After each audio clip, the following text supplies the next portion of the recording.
Hi YouTubers, this is another video from your friendly neighborhood reviewer Evelyn. Today I'm going to be reviewing a new horror movie, Insidious The Red Door. The interesting part about this movie, the lead actor Patrick Wilson had directed the movie because he was on the first Insidious film that came out in 2010 that was directed by James Wan. He was famous for doing the Saw series, directing, and then Insidious, and then he went and branched off and did Annabelle and The Conjuring. So James Wan was successful. Of course, nobody ever does a movie by themselves, but being, spearheading this kind of franchise of horror. Because with the Insidious film, I saw in 2010, one thing that I really liked at the time that it looked really real. There wasn't so much of this CGI, because there was a part in the mid-2000s where a lot of horror movies had a ton of CGI that didn't turn out well, because if something is believable, you can believe it more and the terror gets you.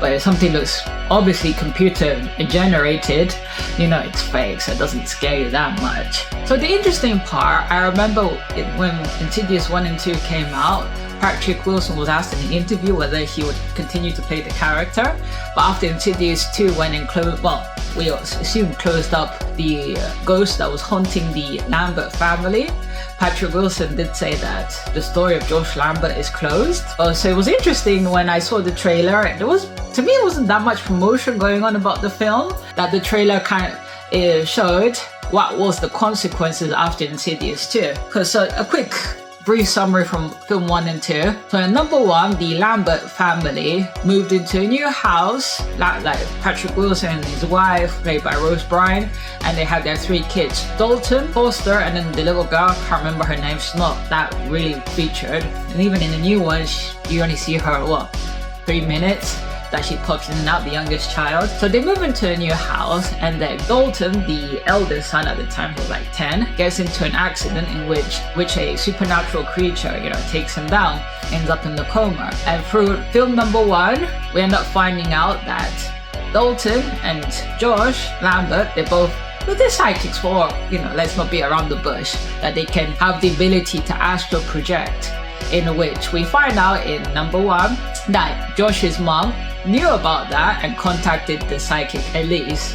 Now Elise, everybody loved the character, so did I. She became a way to springboard for Insidious 3 and 4, kind of telling her prequel and her family history about encountering spirits. So she gets involved, and Josh ends up finding out that his mom got in touch with Elise to hypnotize him to forget about the other, as Elise likes to call purgatory, limbo. So the other or the fervor? I think it's the fervor. Oh my god, I'm missing that key feature. Yeah, the fervor. Just looking briefly there. So Josh gets told all these facts, and then he sees in photos for good reason that at the time when Josh was a kid, there was the lady in black chasing him through his childhood, and of course his mom got scared and hypnotized them. But of course, unbeknownst to them, they didn't know that this power of astral projection went on to his son Dalton. We end up finding out in the film number 1, while Dalton's in the coma, he drew pictures of him traveling out from his body. And then, of course, there's a lot of skepticism from Josh in film number 1, but he believes all of it at the end, and then he astral projects and saves his son. But however, at the end of number 1, the lady in black ends up possessing him and ends up killing Elise. And number 2 is everybody scrambling to save Josh, and they do. But when Josh is conscious in his mind and his son, he tells Elise that both of them should forget about the fervor, and that's what happens, that memory. Now, let's cut to Insidious The Red Door. Dalton's now 21. He's going off to art school, and we end up finding out that Josh and his wife divorced, which the problems I had with number 3, well, not number 3, but Insidious The Red Door, continuing the Lambert story, that there wasn't enough development in certain parts. They kept on saying that the reason that Josh and his wife separated because the hypnosis went and suppressed his memories, but made him a lot slower. Almost to me it kind of looked like Alzheimer's a bit, or a little bit of brain damage, that Josh couldn't put 2 things together or remember one thing and another thing, and that would make him go distant from his family. And Insidious The Red Door opens up with the funeral of Josh's mom, the actress Barbara Hershey. Was like, okay, so that's the springboard. And of course that we end up seeing that Rose Byrne's character of Renee, that she's keeping that secret because she's the only one that remembers, like Renee. So I guess she's left in a catch-52 situation. Risk telling her husband and her son and the truth, and then all the spirits come back, or continue this oblivious thing and stay away from her husband. I didn't quite like that fact. To me, it made no sense. Okay, so jump forward. Like, Renee wants to kind of, invite Josh to have lunch together with the kids, but she ends up seeing this other guy that was in Insidious 2, that was the friend with Elise, and she ends up changing her mind because she's definitely afraid of Josh and Dalton remembering. So that happens. So we see that Josh is in a very vulnerable place. I don't blame him. He's been hypnotized twice, and we can see that his memory is Swiss cheese. It's like he's living in a sequence of time with a lot of holes. He knows, like, we have, let's say, from point 1, 2, and 3, it's like he can't remember the middle point. He just remembers the first and somewhat of the last point of series of events, which I kind of relate to him a tiny bit, but that's a personal thing. And we can see that he's clearly suffering and he's vulnerable. And to me personally, he looked like at the point that he might try to take his own life with how isolated he's after his mother's death, because we end up finding out that I think he ended up staying. Like, that's the other bit. They should have clarified like what happened with Josh. It was all very vague that he stepped away for 10 years, like X amount of years, that the family members feel quite resentful, but they don't explain what exactly did he do in that missing time. That's the biggest downfall with this movie. It was all underdeveloped points of the film. But okay, so Josh takes Dalton to art school, and Dalton clearly is also feeling the effects, but much more stronger. He feels like people are not telling him things, and he keeps on having these kind of reoccurring deja vu feelings. So the main point is, as Josh is dropping off his son, trying to get involved, he goes and tries to talk to his son while leaving him off the campus, like saying, "Oh, go to this party." They get into an argument, and Josh tells Dalton, "I'm here for you as my dad wasn't here." And Dalton goes and says, "Well, stop using your dad as an excuse." I can understand Dalton's feelings that his dad is being away, but then again, I didn't like the fact that Dalton couldn't see his dad was clearly trying, or understand maybe there was, okay, let's pretend there was no possession, that there was something clearly mentally wrong with his dad. And we can see the struggle because Josh goes and swears, says, "For effing sake, like, aren't you grateful for what I'm trying to do?" And he realizes that because Josh, as the character, as the dad, is like his deep desire from the film number 1 is to be a good family man, to be a good dad, and we can see it's through his family ties are not allowing him to do that. So I'm going to skip over a couple of other things because I'm not going to be complete spoilers. So Josh goes to the hospital, and like Dalton did mention, maybe he should get some help, and then he gets a brain scan, and during that he ends up relaxing, sleeping, and in that moment he ends up contacting another spirit, in which he gets freaked out. The scans go through, and the doctor tells Josh, "Oh, all your brain scans are fine, perfectly fine." And then he tells Josh, "Do you know anybody in your family that has mental illness?" And he says, "Well, I don't know." And then a ghost goes in. The thing about Insidious The Red Door, all these ghosts seem more tactile. It's true, they were being used as a way to push forward the story, a resolution for the Lambert family. Because as Josh is in his house where he used to live with his mom, he gets attacked by this spirit, like a guy that looked like from the 70s, that pushes him into the closet full of clothes, and he ends up knocking into a small blue box.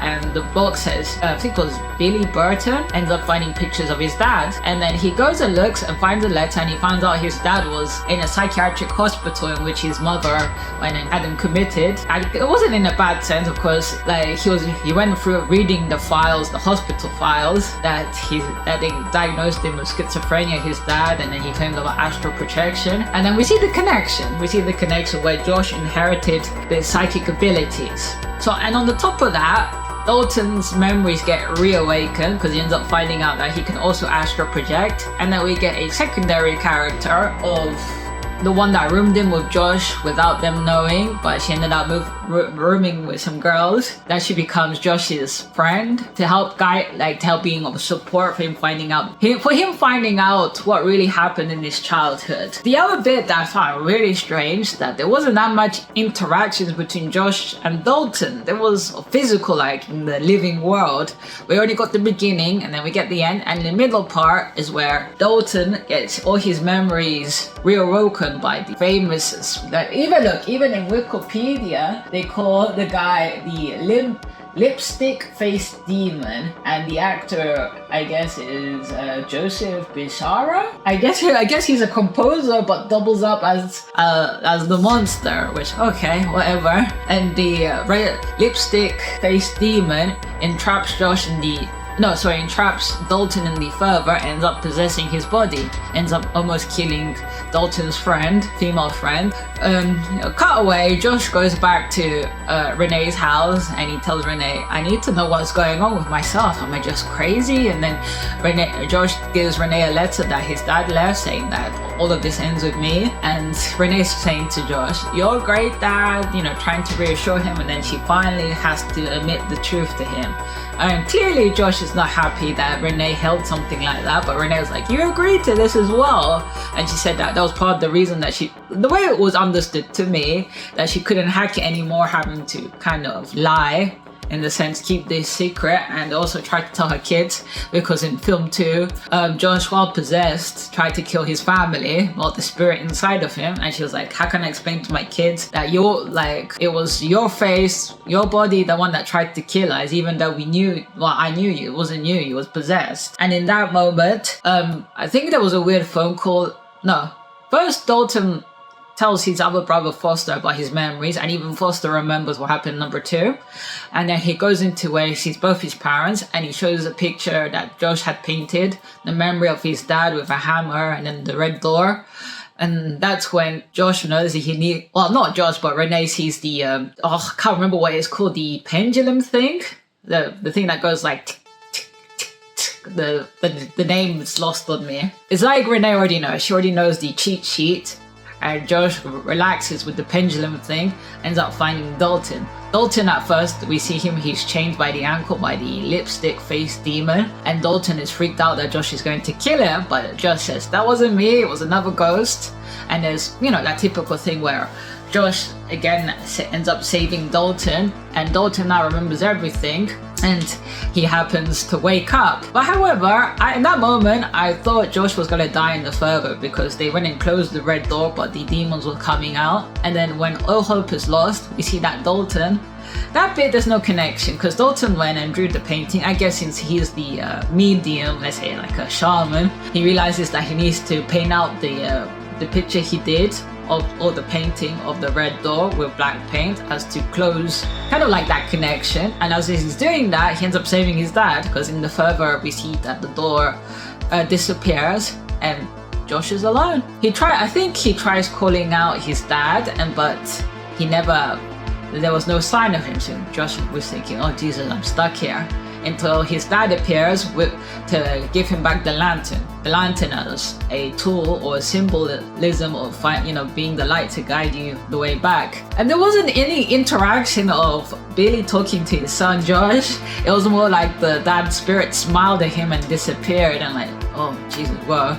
But at least Josh woke up and Dalton called and everybody's fine, like hallelujah type of situation. And we end up getting a hint that Renee all of a sudden wants to get back with her husband with a little hint, let's stay for dinner. And at the end, we see that Dalton is more liberated, because the poor boy from the beginning of the film, he carried on a lot of tension, and we see the character Dalton is still quite sensitive, but also can be spiteful when needed be.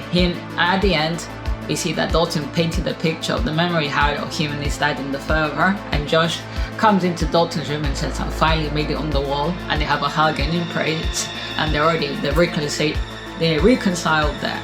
Is this the end of the story, or hopefully this will be the last? I consider this to be the epilogue of what happened after. Anyway, let me know your comments down below of what you thought about the movie, and do you think this was the best way to end off the story for the Lambert family.